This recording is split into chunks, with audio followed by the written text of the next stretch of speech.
If your shoulders are sore after a hike, your pack fit is failing you. 80% of that weight belongs on your hips, not your back.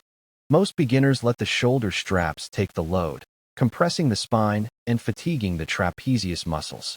The goal of a modern suspension system is to bypass the spine entirely and transfer load directly to your legs via the pelvic girdle.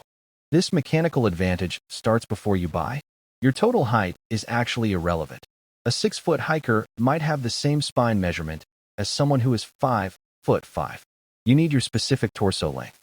To find this, measure from the C7 vertebrae, the bony bump at the base of your neck, down to your iliac crest, the top of your hip shelf. This number determines your frame size, which is not adjustable on many packs. When putting the pack on, loosen all straps first. The hip belt is often worn too high or too low. It shouldn't sit on your waist or your thighs. It needs to cup your iliac crest to lock the weight in place. Once the belt is tight, snug the shoulder straps, then engage the load lifters. These are the small straps at the top of your shoulders that most people ignore. Tightening them pulls the pack weight forward, off your shoulders, and onto your center of gravity.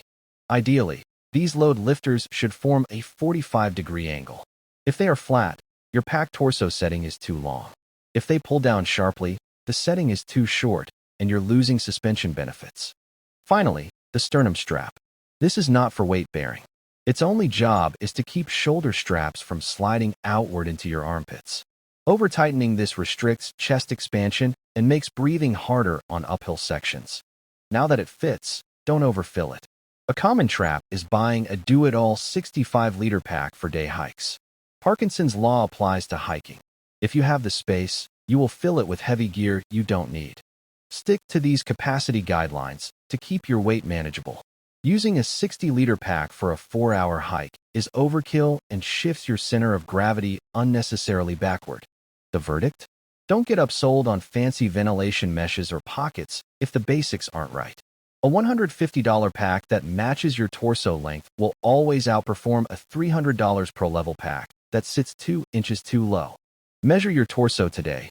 Your future self will thank you.